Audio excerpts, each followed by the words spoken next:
Bueno, a ver, ¿cuánto hay que ganar para ser de clase media en la ciudad de Buenos Aires? Atentos con estos datos que son de la ciudad de Buenos Aires, insisto. Una familia tipo, estamos hablando de una mamá, papá y dos hijos, necesitan un ingreso mensual de al menos 269.056 para ser considerada de clase media. ¿Escucharon bien? 269.056 pesos es lo que necesita una familia tipo para ser considerada de clase media. Aquí estamos hablando de una familia que se supone tiene su propia vivienda, porque aquí no estaría incluido el alquiler. No, olvídate. Claro, no llegan. Es imposible. Si no, olvídate. No se puede llegar.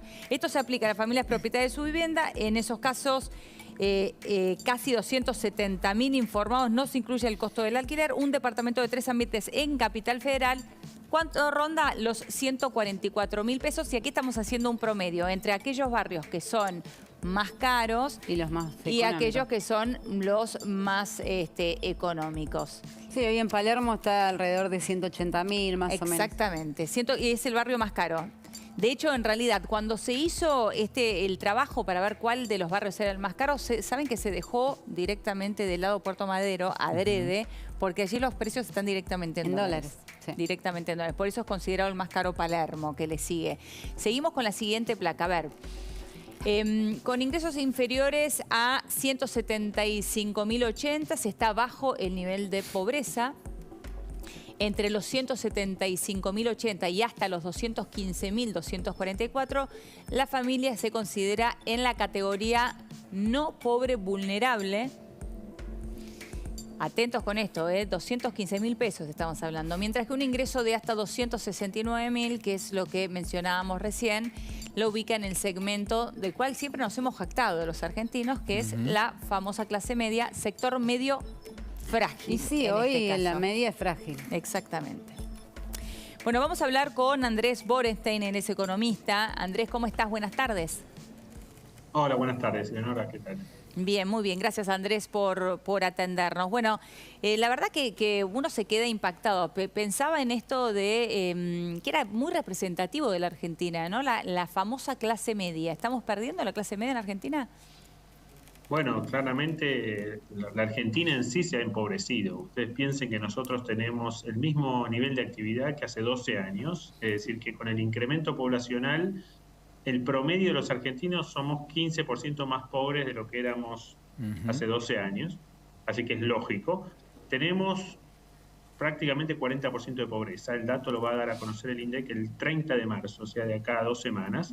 Y las estimaciones indican entre el 39 y el 40%. Bueno, ese incremento de la pobreza obviamente fue a expensa de la clase media. Gente que se cayó, digamos, de la clase media y que entró en sectores de marginalidad. Ahora, también es cierto que hay un sentido de clase media que es cultural.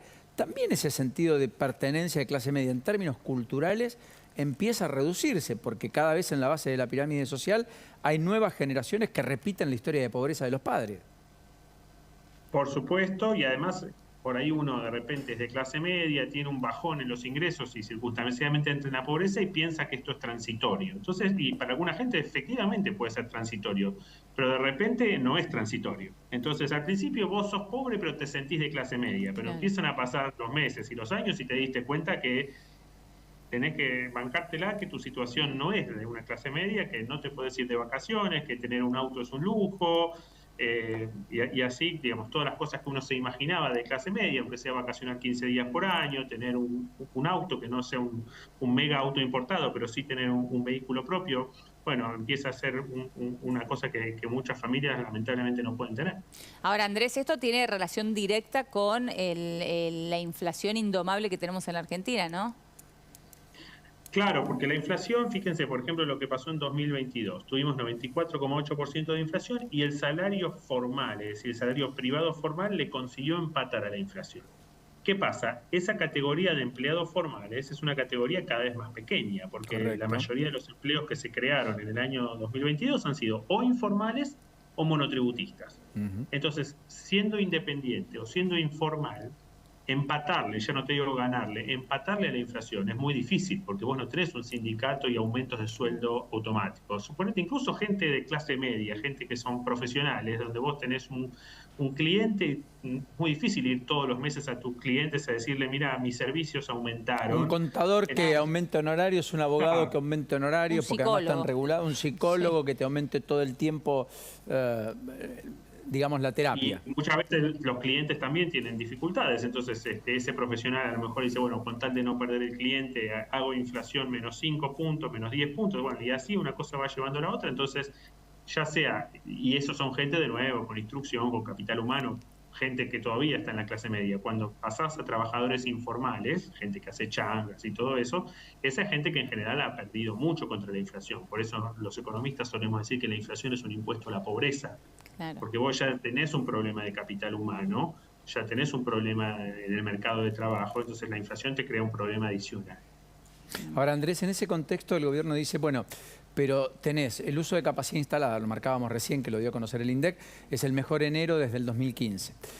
La industria ha recompuesto empleo formal, muy buena parte de lo que se había perdido 2018-2019, fruto del salto cambiario.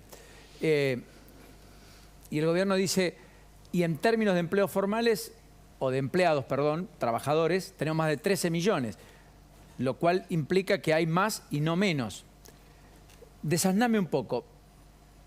¿Qué es lo que está pasando? Porque yo entiendo el contexto. También el gobierno te va a decir, si este año se crece al menos el 0,1, va a ser la primera vez en mucho tiempo que va a haber 3 años consecutivos de crecimiento del nivel de actividad económica. Bueno, vamos por partes. Este año, con la sequía que hay, no hay ninguna posibilidad de que volvamos a crecer. O sea, mi número es menos 3. Bien. Y algunos colegas, que respeto mucho, menos 3. Sí. Y si vos me decís en unos meses, che, al final va a dar menos 4, menos 5, te creo. O sea, la sequía es profunda, digamos. Sí, sí. Es muy fuerte y va a tener repercusiones mucho más allá de lo que es el sector agropecuario. Va a tener muchas repercusiones en el interior, va a tener muchas repercusiones en el sector de transporte, en muchos sectores industriales, etcétera. O sea, este año no vamos a crecer. Ahora, también es cierto que uno elige, cuando el gobierno y cualquiera en su situación haría probablemente lo mismo, elegís las estadísticas que te convienen. Sin mirar todo. Entonces, bueno, sí, se crearon empleos en la industria el año pasado. Este año seguramente se van a destruir empleos en la industria. O sea, porque cuando empiezan a haber restricciones a las importaciones y las fábricas, algunas van a tener que parar, entonces ahí vas a tener, por ahí, a lo mejor aunque no sean despidos, vas a tener suspensiones. La cosa no está fácil y la economía, acuérdense que creció y se recuperó bien del COVID, porque se recuperó bien hasta agosto del año pasado. Septiembre, octubre, noviembre y diciembre, la economía marcó caída. Mi impresión es que enero va a dar un poquito mejor. Enero va a ser, no fue un tan mal enero, y además cuando comparás contra enero del año pasado, menos todavía, porque enero del año pasado estábamos todos adentro por COVID, claro. No sé si se acuerdan. A partir de febrero, todos esos efectos de la sequía van a ser más notorios. Entonces mi recomendación sería, muchachos, no se agranden. Lo mismo que cuando la inflación dio bien en noviembre y diciembre, porque ahí había bajado el precio de la carne. En general, bajó el precio de la carne, bueno, ahora subió el precio de la carne. Sí. Lo mismo con el nivel de actividad. Cuando salga el dato de enero y muestre un dato relativamente bueno, tanto respecto al año pasado como respecto a diciembre, donde la caída había sido mucho más fuerte, no se agranden porque después viene febrero, y después viene marzo, y el segundo trimestre, que es el trimestre de la cosecha gruesa, ese trimestre vamos a tener una caída del nivel de actividad fenomenal, que si bien no es culpa de nadie, va a ser muy grande. Igual, digo, yo insisto con el punto de la inflación, porque en este momento también en la Argentina tenemos una rareza, que es que hay gente con trabajo que aún con trabajo es pobre. Y eso tiene que ver con el nivel de inflación y el salario que no acompaña, ¿no? Efectivamente, sí. De nuevo, por eso digo, con suerte y viento a favor, el salario formal llegó a empatarle a la inflación, pero para la mayoría que no tiene salarios formales, o sea, piense que los asalariados formales privados son solamente 6 millones de personas, es decir que hay otros 7 millones de trabajadores formales que no son asalariados y después están todos los informales. Sí. Bueno, para esos la inflación es muy dura, y a eso sumale quizás lo que pueden ser las canastas individuales. Por ejemplo, ahora en enero los alimentos subieron 9,8%. Un hogar más humilde consume una proporción de alimentos muy grande. Correcto. Entonces, para ese hogar humilde, lo que pasó en febrero fue muy grave. por ahí para un hogar pudiente, la suba de alimentos puede haber pasado más desapercibida. A eso me refiero. Entonces, ahí tenemos esa gente de clase media baja o directamente que estaban en la pobreza o en la indigencia, en donde una suba de 9,8 de alimentos la pulveriza. Andrés, en términos macros hay una discusión muy creciente respecto a si el acuerdo con el fondo es un ancla o es un salvavidas. Planteó Álvarez Agis que hay que salir rápido del acuerdo con el fondo porque así como está, la economía, más allá de que hay que elegir entre Guatemala y Guatepeor, va a tener muchos problemas. La Cámpora parece ir en ese sentido. Cristina Fernández de Kirchner le pidió, por elevación al gobierno, pero a Massa inclusive, que haya mucho acuerdo para rediseñar el acuerdo con el fondo, entendiendo que más allá de lo que se acordó en términos de relajamiento de metas muy cortoplacistas respecto a reservas este mes, es un limitante en un año electoral a todas luces. ¿Vos entendés que finalmente ese es un problema para la economía o creés que el gobierno está mirando lo incorrecto? Mira, no sé si ser exégeta de lo que dijo Emanuel, pero lo que no puede pasar es que defaultemos al Fondo Monetario. O sea, a nosotros al Fondo Monetario le tenemos que pagar todo. Ahora, si lo que plantea Emanuel es cambiar las metas, bueno, el fondo ya va a ser un poco generoso con las metas. Y la verdad, me parece que hay un poco de acting, tanto del fondo como de Massa. ¿Por qué? Porque el segundo semestre de este año es tierra de nadie. Correcto. ¿Qué quiero decir con esto de tierra de nadie? El segundo semestre que termina en junio, el segundo trimestre termina en junio y lo van a auditar en agosto o septiembre. Es decir, ya con las PASO, o encima de las PASO, o con las PASO ya jugadas. Y después cuando tenga que auditar el tercer trimestre y el cuarto trimestre del año, ya vas a tener un nuevo gobierno que te va a decir, pero escúchame, ¿qué me vas a echar la culpa a mí de lo que no cumplió Massa si ahora el que está es otro gobierno? O sea, vos no vas a poder culpar al próximo gobierno argentino sobre los incumplimientos de esto. Entonces, me da la impresión de que las metas del fondo son un poco de biribiri, ¿no? Un poco de fulbito para la tribuna hoy por hoy. Sí, igualmente digo, el fondo fue bastante generoso con este gobierno, ¿no? Digo, este fondo no es el fondo anterior, eso está claro. Fue súper generoso y, digamos, la verdad es que no pudieron pedirle al gobierno que haga nada. La pauta está que evidentemente no ancló, porque bueno, ahora la sequía, y le puedes echar la culpa a la sequía, pero hasta que llegó la sequía igual tuviste 90 y largo % de inflación, es decir que el ancla del fondo no sirvió. El único ancla que yo diría que tuvo el acuerdo con el fondo fue evitar que haya un default con el fondo. Entonces, cuando uno piensa, yo siempre fui bastante moderado, nunca pensé que la Argentina iba a tener hiper ni nada por el estilo, pero cuando uno se hace escenarios catastróficos, en general, dice, bueno, si Argentina defaulteaba con el fondo, ¿qué es lo que de alguna manera el gobierno intentó hacia diciembre del 2021 y que después, bueno, se asustaron y fueron para el fondo? Y cuando ya tenían el acuerdo en el bolsillo, apareció el kirchnerismo duro diciendo, bueno, pero nosotros no queremos votar esto, porque sabían que la oposición lo iba a votar, digamos. Si la oposición se hubiese corrido, lo hubiesen votado porque le faltaba mucho gobierno para generar un caos como el que hubiese generado un default con el fondo. Por eso digo, lo de las metas es mucho para mí, mucho para la tribuna.